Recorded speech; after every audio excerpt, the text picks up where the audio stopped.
Right now, nasa Akihabara tayo. Nakabili na tayo ng mga figures. So, from winter to autumn, so may mga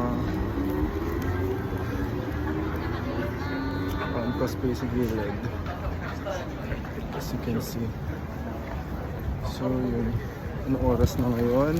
Ready 9:01. And wow, ang daming magandang shops dito. Well, para sa anime nga naman talaga tong place na to. So yun,